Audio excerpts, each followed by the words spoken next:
pense que vous en êtes rendu compte avec les lectures qu'on a fait ce matin jusqu'à présent et les chants qu'on a chantés. On a beaucoup fait référence à un même thème, celui de la mort. Et je ne sais pas comment vous vivez le rapport à la mort en ce qui vous concerne, mais moi je pense souvent à la mort, et en particulier la mort de mes proches. Noémie, ma femme, et des enfants en particulier, notamment quand ils partent loin de la maison, j'y pense souvent, et je me fais un peu des films dans ma tête parfois à ce sujet. Que se passerait-il si ? Que ferais-je si ? Comment réagirais-je si ? Et en fait, je ne suis pas tout seul dans ce cas-là, parce qu'un sondage récent a révélé que la pire angoisse des Français, en ce qui concerne le décès d'un proche, c'est de perdre un enfant. Ensuite vient le décès d'un conjoint, d'une conjointe, puis la perte d'un père ou d'une mère. Donc il est probable que pour une partie d'entre vous, le rapport à la mort soit aussi de l'ordre de l'angoisse. Angoisse de perdre un proche, angoisse face à votre propre mort, angoisse de ne pas être prêt. Et peut-être aussi que certains ont perdu récemment un proche et que la douleur est vive en vous si on évoque le sujet de la mort. Peut-être aussi que vous vous intéressez actuellement au christianisme justement parce que vous voulez éclaircir les choses au sujet de la mort.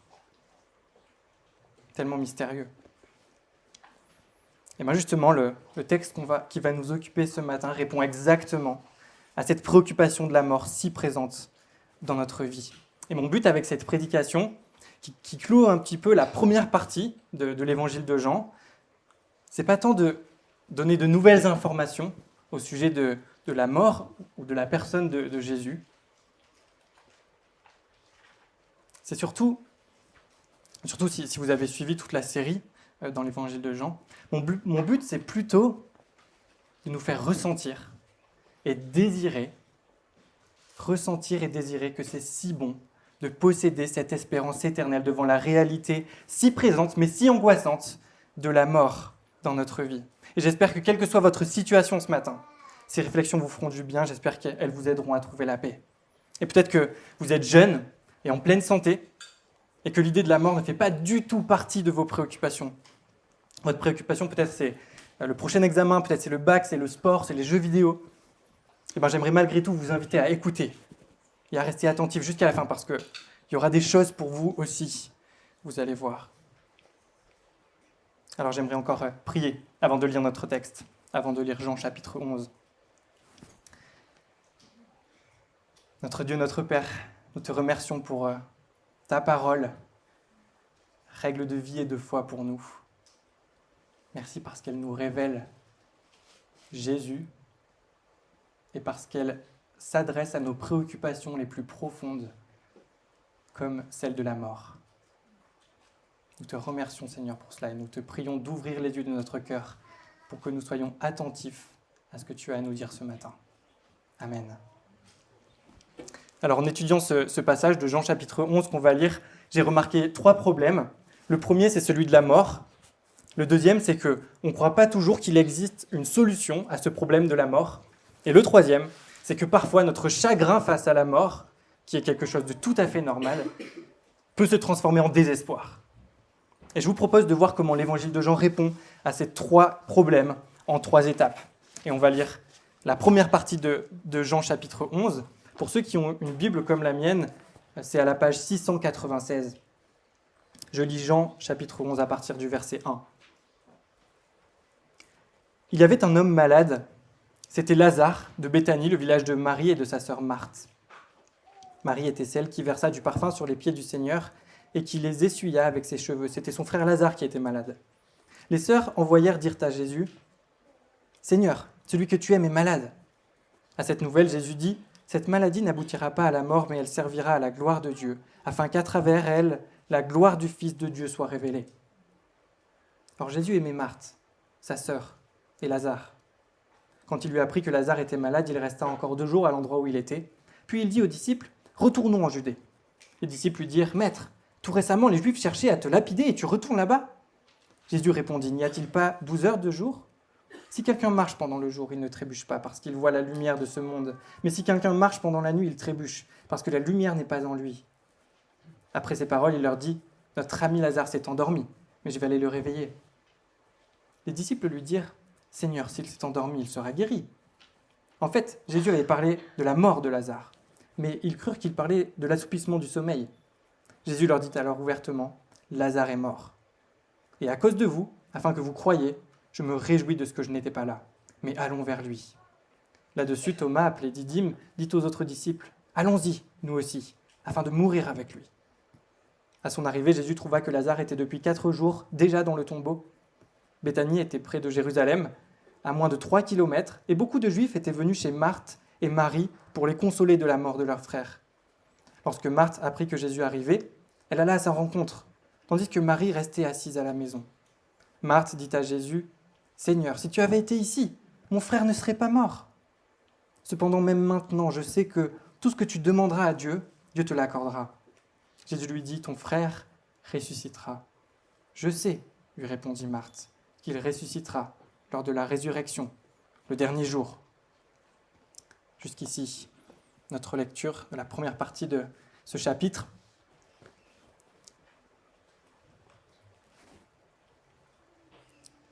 Qui pose un constat. Vivre, c'est mourir. Vivre, c'est mourir. C'est vrai, la mort, ça fait partie de la vie, n'est-ce pas? Elle touche tout le monde. Elle est peut-être la conséquence de différentes choses, mais souvent, elle est la conséquence de la maladie. Et c'est l'élément de base posé par notre texte. Lazare est malade, il est très malade, et il meurt. Voilà une chose universelle, la maladie est là, la mort est là. Comme le dit un auteur, Keller, la mort est laide, effrayante, cruelle, étrange. C'est pas à ça que la vie est censée ressembler. Et notre chagrin face à la mort le confirme. La mort est notre grand ennemi, plus que n'importe quoi d'autre. Elle pose une option sur chacun de nous, nous traquant sans relâche chaque jour. Voilà pourquoi au verset 8, les disciples s'inquiètent pour Jésus parce qu'ils ont peur qu'il meure. Voilà pourquoi, verset 19, Jésus veut aller réconforter Marthe et Marie dans leur peine d'avoir perdu leur frère. Voilà pourquoi, verset 21, Marthe court vers Jésus avec ce cri de reconnaissance du pouvoir de Jésus, qui révèle aussi sa grande tristesse face au départ de son frère. Marthe ne se plaint pas, mais aurait tant aimé que son frère guérisse et reste en vie, et c'est normal. Alors voilà le cadre posé par ce texte de Jean 11. La mort est une réalité grave. Elle inquiète tout le monde. Et elle produit du chagrin, de la tristesse, parce que c'est la conséquence ultime du péché et du mal dans l'humanité. Elle ne faisait pas partie du plan initial de Dieu pour l'humanité, mais elle est maintenant étroitement liée à nous. Et j'aimerais juste m'arrêter là pour qu'on se pose tous la question. Parce qu'aujourd'hui, on y est de moins en moins confrontés. Si bien que certains disent que c'est le grand tabou qui a remplacé le sexe, et que les hommes modernes sont bien plus irréalistes et moins bien préparés à mourir qu'aucun autre peuple de l'histoire. Avons-nous tous bien conscience que vivre, c'est mourir? Si vous êtes vivants aujourd'hui, chers amis, vous ne le serez peut-être pas demain. Nous devons tous en prendre conscience sérieusement. Nous devons accepter notre mortalité et la regarder en face. C'est la réalité face à laquelle nous met ce texte ce matin. Soyons attentifs à l'appel du Maître, nous dit Spurgeon. N'ayons pas peur de la question « Qui sera le prochain ?» et « Qui suivra ?» Que personne parmi nous ne rebrousse chemin comme s'il espérait s'attarder un peu plus longtemps que les autres. Soyons prêts à laisser le Seigneur disposer de nous comme il le désire. Ne laissez pas le doute s'installer en vous, que la morosité ne s'empare pas de nous. Mourir, c'est simplement rentrer à la maison. Alors cet appel à prendre conscience que vivre, c'est mourir, il est pour chacun de nous. Mais le fait que mourir, c'est simplement rentrer à la maison, ça c'est vrai seulement pour une partie de l'humanité. Et c'est ce qu'on va voir dans la seconde partie, parce que c'est un élément qui change beaucoup de choses dans notre rapport à la mort. Et on va reprendre la lecture de Jean chapitre 11 à partir du verset 25. Lisez avec moi. Jean 11, 25. Jésus dit, « C'est moi qui suis la résurrection et la vie. Celui qui croit en moi vivra même s'il meurt. Et toute personne qui vit et croit en moi ne mourra jamais. Crois-tu cela ?» Elle lui dit, « Oui, Seigneur. Je crois que tu es le Messie, le Fils de Dieu qui devait venir dans le monde. » Après avoir dit cela, elle alla appeler secrètement sa sœur Marie en lui disant, « Le Maître est ici et il te demande. » À ces mots, Marie se leva sans attendre et alla vers lui. Jésus n'était pas encore entré dans le village, mais il était à l'endroit où Marthe l'avait rencontré. Les Juifs étaient avec Marie dans la maison et qui la consolaient, la virent, se lever soudainement et sortir. Ils la suivirent en disant « Elle va au tombeau pour y pleurer. » Marie arriva à l'endroit où était Jésus. Quand elle le vit, elle tomba à ses pieds et lui dit « Seigneur, si tu avais été ici, mon frère ne serait pas mort. » En la voyant pleurer, elle et les Juifs venus avec elle, Jésus fut profondément indigné et bouleversé. Il dit « Où l'avez-vous mis ?» Seigneur, lui répondit-on, « Viens et tu verras. » Jésus pleura. Les Juifs dirent alors, « Voyez comme il l'aimait. » Et quelques-uns d'entre eux dirent, « Lui qui a ouvert les yeux de l'aveugle, ne pouvait-il pas aussi faire en sorte que cet homme ne meure pas ?» Jésus, de nouveau profondément indigné, se rendit au tombeau. C'était une grotte, une pierre fermait l'entrée. Jésus dit, « Enlevez la pierre. » Marthe, la sœur du mort, lui dit, « Seigneur, il sent déjà, car il y a 4 jours qu'il est là. » Jésus lui dit, « Ne t'ai-je pas dit que si tu crois, tu verras la gloire de Dieu ?» Ils enlevèrent donc la pierre de l'endroit où le mort avait été déposé. Jésus leva alors les yeux et dit, « Père, je te remercie de ce que tu m'as écouté. Pour ma part, je savais que tu m'écoutes toujours, mais j'ai parlé à cause de la foule qui m'entoure, afin qu'ils croient que c'est toi qui m'as envoyé. » Après avoir dit cela, il cria d'une voix forte, « Lazare, sors !» Et le mort sortit, les pieds et les mains attachés par des bandelettes et le visage enveloppé d'un linge. Jésus leur dit, « Détachez-le et laissez-le s'en aller. » Beaucoup de Juifs qui étaient venus auprès de Marie et qui virent ce que Jésus avait fait, crurent en lui. Jésus commence avec la déclaration centrale de notre texte. Ce sont les versets les plus importants. Celui qui met sa foi en lui vivra, même s'il meurt. Jésus nous présente la solution au problème de la mort. Et la solution, c'est lui. Parce qu'il est lui-même la résurrection et la vie. Et cette vie, on peut y avoir part si on met notre foi en lui. Alors ça veut dire quoi, mettre sa foi en lui ? Eh bien, Marthe en est l'exemple au verset 27, ça veut dire confesser que Jésus est le Seigneur, le Messie, le Fils de Dieu, celui qui devait venir dans le monde. Confesser que Jésus est Seigneur, c'est accepter son règne sur notre vie. C'est accepter que nous sommes à notre place quand on cherche à faire sa volonté, à suivre les règles qu'il nous donne et qu'on cherche à l'honorer dans tout ce qu'on fait. Confesser que Jésus est le Messie, c'est reconnaître que c'est lui que Dieu a envoyé pour sauver l'humanité, que c'est bien le Sauveur qui devait venir dans le monde, que Dieu avait promis pour délivrer les hommes du mal, du péché, de la mort. Et confesser que Jésus est Fils de Dieu, c'est reconnaître sa divinité. C'est accepter que pour connaître Dieu, il faut qu'on connaisse Jésus parce qu'il est Dieu le Fils, qui était dans l'intimité du Père et qui nous l'a fait connaître. Et c'est accepter que c'est grâce à lui qu'on peut devenir enfant de Dieu, que notre relation avec Dieu qui était brisée par le péché est restaurée. Et cette réalité que Jésus est la résurrection et la vie, et que si on place notre foi en lui, on vivra, même si on meurt, eh bien ça transforme complètement, radicalement notre rapport à la mort. Regardez le verset 33. En voyant tout le monde pleurer, Jésus est profondément indigné et bouleversé. Regardez encore le verset 35. Jésus face au tombeau pleure. Regardez enfin le verset 38.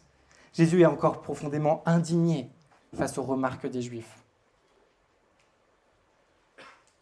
Alors comment comprendre ces réactions de Jésus ? Eh bien, on peut les comprendre de 2 façons. Et je reprends ici les remarques faites par un commentateur à ce sujet. D'abord, Jésus est dans une profonde tristesse, parce qu'il est face à son plus grand ennemi, la mort. Ces larmes, ce sont les larmes de celui qui a vu le mal et la mort s'attaquer à sa création. La mort produit du chagrin, de la tristesse, parce que c'est la manifestation ultime du péché et du mal dans le monde. Jésus face à la mort et face à son ennemi ultime. Et il est triste de voir les dégâts causés par elle. Mais deuxièmement, la tristesse de Jésus est aussi mêlée d'une profonde indignation face à l'incrédulité des hommes. Jésus est triste du manque de foi de ceux qui ne peuvent pas croire en la puissance de Jésus alors qu'il vient de déclarer qu'il était la résurrection et la vie et qu'il a fait tant de miracles. Il est inexcusable, nous dit Carson, de réduire ce bouleversement émotionnel à de l'empathie, du chagrin, de la peine ou autres sentiments semblables. Jésus pleure à cause du manque de foi de la foule. Si la résurrection est une réalité que vont connaître tous les croyants au dernier jour, comme l'a rappelé Marthe au verset 24, alors notre chagrin ne peut pas ressembler au chagrin que causerait une séparation éternelle. Un commentateur le dit ainsi: le profond chagrin face à un tel deuil est assez naturel. Le chagrin qui dégénère en désespoir, considérant la perte comme s'il n'y avait pas de résurrection, est un déni implicite de la résurrection. Et c'est exactement ce que confirme l'apôtre Paul en 1 Thessaloniciens 4, les versets 13 et 14. Nous ne voulons pas, frères, que vous soyez dans l'ignorance au sujet de ceux qui dorment, c'est-à-dire ceux qui sont morts, afin que vous ne vous attristiez pas comme les autres qui n'ont pas d'espérance. En effet, si nous croyons que Jésus est mort et qu'il est ressuscité, nous croyons aussi que Dieu ramènera aussi par Jésus et avec lui ceux qui se sont endormis. Et Jésus va prouver ses propos en faisant le miracle des miracles, le grand signe de la résurrection de Lazare.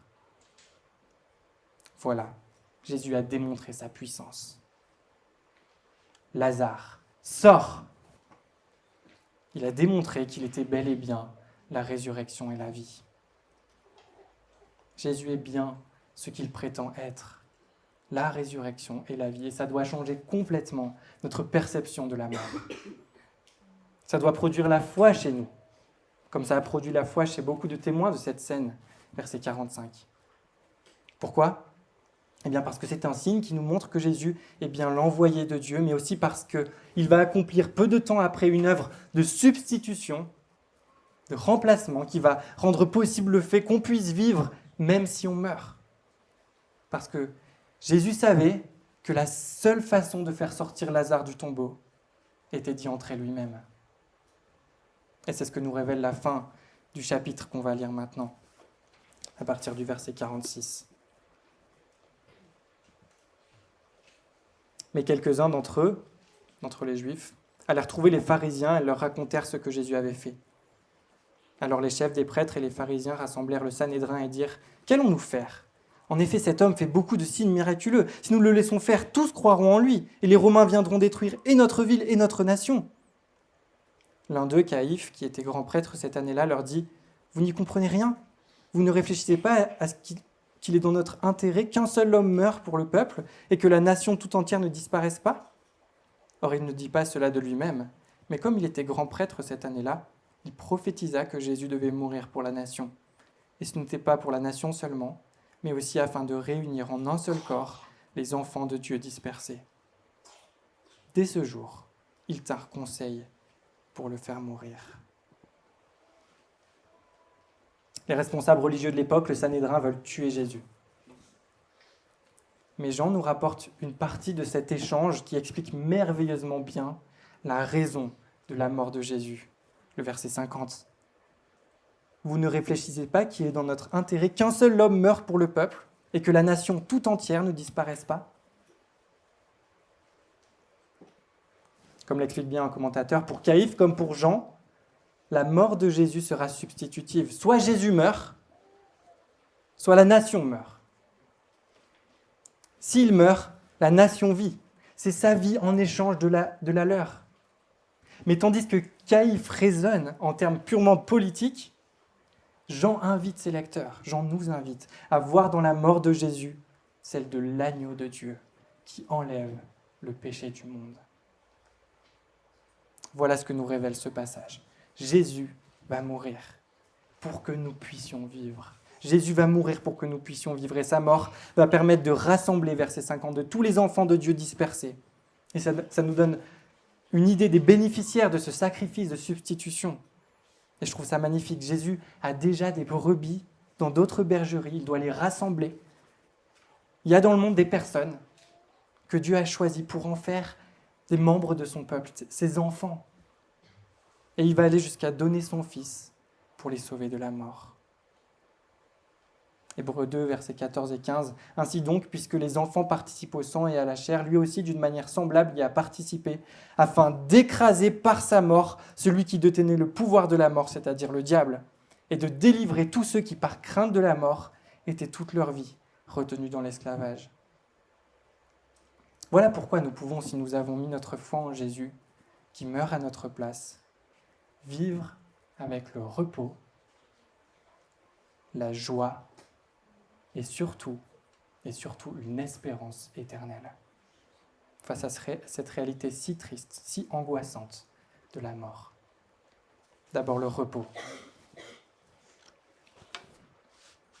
Il y a quelques jours, nous raconte Spurgeon, j'étais au chevet de l'un des anciens de notre église qui paraissait mourant. En conversant avec lui, il me semblait que le ciel était descendu sur terre. Jamais je n'ai vu autant de joie à des fiançailles que dans cette chambre de malade. Mon ami s'attendait à retrouver bientôt le Seigneur, et il était ravi de cette perspective. Je n'éprouve, me dit-il, ni doute, ni obscurité, ni besoin d'aucune sorte. Je n'ai même pas un désir. La doctrine que vous m'avez enseignée m'a servi à vivre, et maintenant, elle me servira à mourir.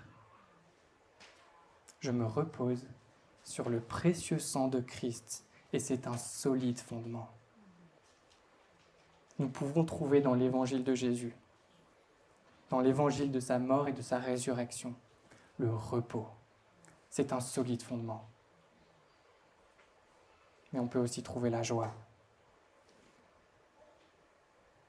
Quelqu'un a dit, et j'en prends tout à fait conscience maintenant qu'on a un fils qui va à l'école, lorsque Christ m'appellera pour rentrer à la maison, je partirai avec la joie d'un petit garçon qui se précipite hors de l'école à la fin de la journée. Lorsque Christ m'appellera pour rentrer à la maison, je partirai avec la joie d'un petit garçon qui se précipite hors de l'école à la fin de la journée. Voilà ce que fait l'Évangile face à la mort. Il la transforme en un sujet de joie. Mais nous avons surtout une espérance éternelle. Quiconque a vécu en pays étranger est impatient de retourner dans son pays natal. Notre pays natal, c'est le paradis, nous dit Cyprien de Carthage. Et j'aimerais terminer cette partie par une illustration racontée par Tim Keller dans un livre qu'il a écrit consacré à la mort.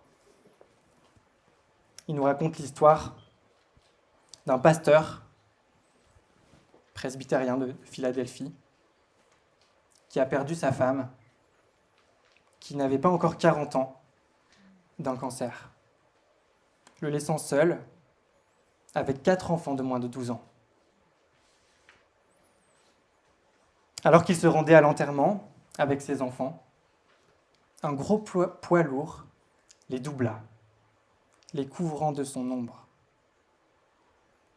Dans la voiture, ce pasteur leur demande « Préféreriez-vous être écrasé par le camion ou par l'ombre du camion ?» Son aîné répondit « Par son ombre, bien sûr. » Leur père conclut ainsi « Eh bien, c'est ce qui est arrivé à votre mère. Seule l'ombre de la mort est passée sur elle, parce que la mort elle-même a écrasé Jésus.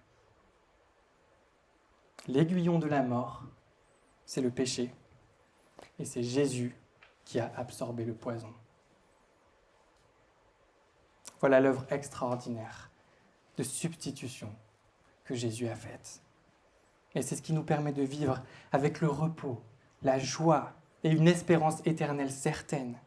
Si nous manquons de joie, de repos et d'espérance éternelle, il est probable qu'on ne croit pas vraiment dans le sacrifice de Jésus à la croix, ou qu'il faille que ce qu'on croit intellectuellement descende dans notre cœur.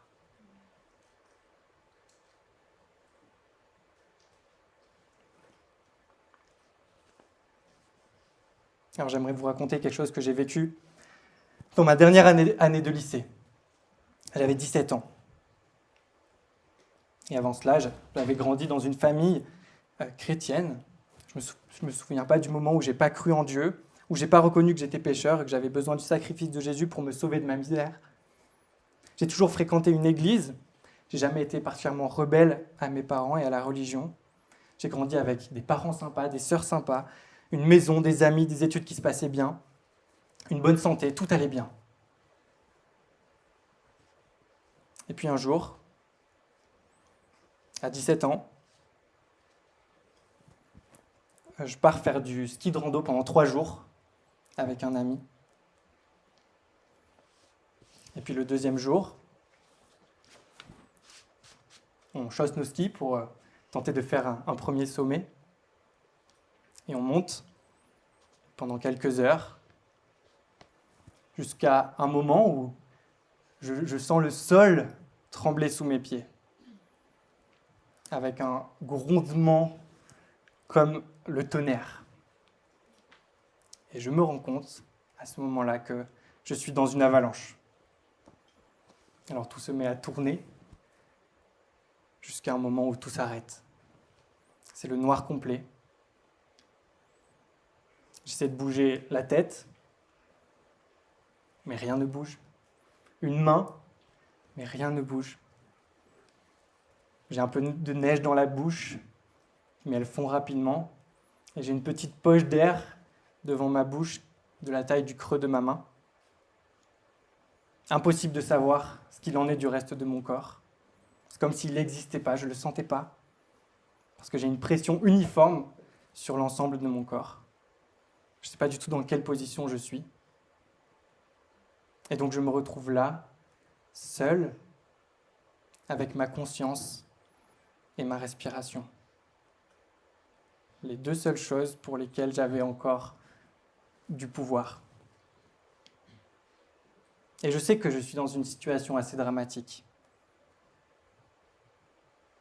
Parce que j'avais un petit peu de connaissances par rapport aux avalanches et je sais que il y a en général une dizaine ou une quinzaine de minutes qui me restaient à vivre. Donc j'ai une première pensée culpabilisante vis-à-vis de mes parents. Je pense au tort que je vais leur causer, devoir enterrer leur fils. Puis l'acceptation vient vite par nécessité. D'une seconde à l'autre, chers amis, tout s'est arrêté. À 17 ans, toute ma vie, tous mes projets, toutes les expériences que je n'avais pas encore faites, tout cela s'arrête instantanément. Et je suis consciemment, dans ce moment fatidique, des quelques minutes avant ma mort, à pouvoir constater tout ce qui compte vraiment à ce moment-là. Qu'est-ce qui te reste quand tu es sur le point de mourir ? Qu'est-ce qui a encore de la valeur alors que tu es sur le point de te présenter devant le Dieu éternel ? Eh bien, je peux vous dire que j'ai expérimenté 2 choses en particulier, 2 choses vraiment importantes. La première, c'est que j'avais une joie et une paix immense parce que j'allais rencontrer mon Sauveur et mon Dieu, Jésus. C'est inexplicable. Alors que je savais que j'allais laisser une famille et des amis dans le deuil, alors que ma vie s'arrêtait bien trop tôt, à ce moment-là, tout ce qui compte et tout ce qui me reste, c'est de savoir que bientôt, j'allais voir mon roi. Et les amis, je ne peux même pas imaginer comment j'aurais vécu ce moment sans la foi, sans Christ, sans l'assurance que j'étais en lui. Et j'aimerais vous poser la question, si ça tombe sur vous, Si la prochaine avalanche ou la prochaine crise cardiaque ou le prochain accident de vélo dans Lyon, ça tombe sur toi, es-tu prêt ?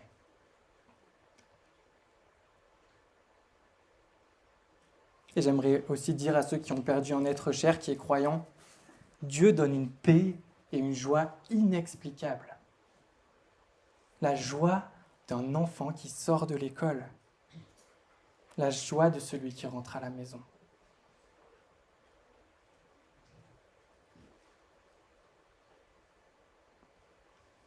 Deuxième chose que j'ai expérimentée ce matin-là. J'ai vu tout ce que j'avais fait pour moi-même, tout ce que j'avais amassé pour moi-même, toutes les choses inutiles que j'avais fait dans ma vie partir en fumée. Plus rien ne compte à ce moment-là, à part ce qui a une portée éternelle. Allez, faire des disciples, enseigner à tous tout ce que Jésus nous a prescrit dans sa parole, c'est le mandat que Jésus a donné à tous ses disciples. Et je peux vous dire que dans les secondes qui précèdent votre mort, c'est la seule chose qui a encore de l'importance. Ce ne sont pas les relations, les examens, le compte en banque, les performances sportives, le dernier téléphone, la maison, la voiture, le poids, les problèmes de santé ou quoi que ce soit d'autre.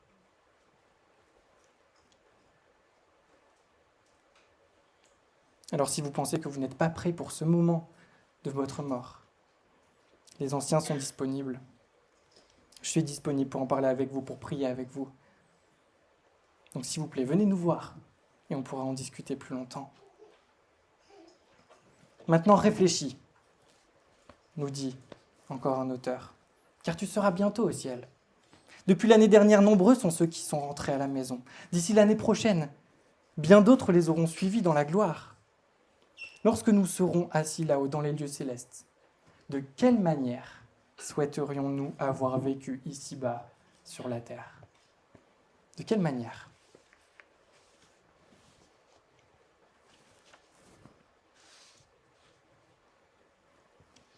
Alors j'aimerais terminer avec une dernière histoire que j'ai lue en préparant cette prédication et qui m'a beaucoup touché, qui m'a beaucoup encouragé. Racontée encore par Tim Keller. Monsieur Leitch, l'un de mes professeurs de théologie, nous raconte Keller, a parlé à notre classe de son intervention lors d'une conférence missionnaire. 2 jeunes femmes, ayant entendu sa prédication, ont décidé de se consacrer au service missionnaire. Les parents de ces 2 jeunes femmes étaient extrêmement remontés contre le professeur Leitch, l'accusant d'avoir rempli leurs enfants de fanatisme religieux. Ils lui dirent « Nous savons qu'il n'y a aucune garantie quand on est missionnaire. C'est mal payé, le quotidien peut s'avérer dangereux. On a essayé de parler à nos filles.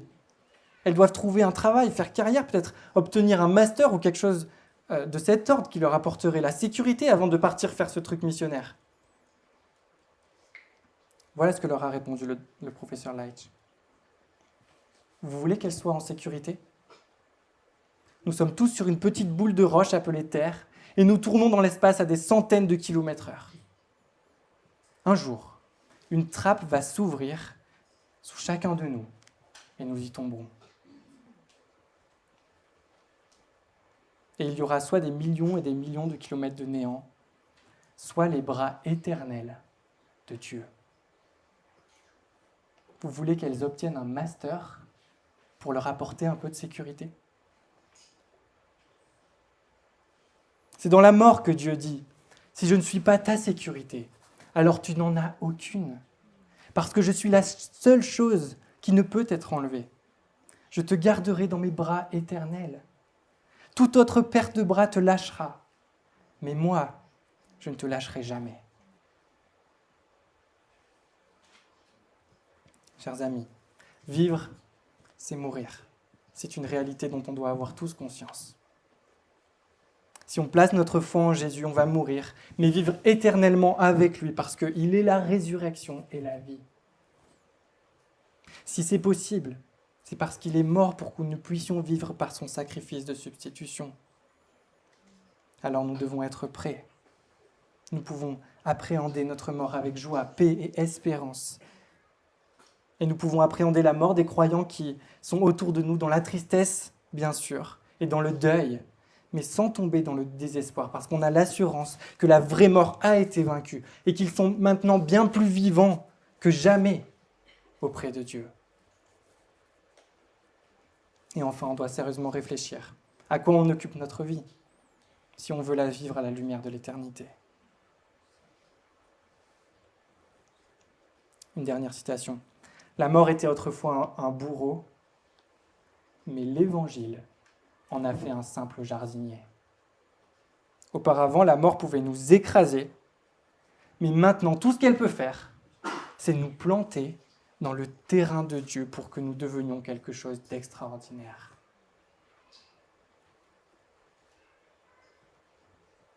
Prions. Merci Seigneur pour cette merveilleuse espérance qui nous délivre de l'angoisse et qui nous permet de vivre ces moments si difficiles de la mort d'une manière bien différente de ceux qui n'ont pas d'espérance. Merci pour ta mort, Seigneur Jésus, et ta résurrection qui nous donne cette espérance. Et aide-nous, Seigneur, à vivre notre vie d'une manière radicalement différente, parce que justement, nous avons cette espérance. Aide-nous à vivre entièrement pour toi, consacré à toi, sachant que la mort peut arriver d'un instant à l'autre. Nous voulons être prêts, Seigneur. Amen.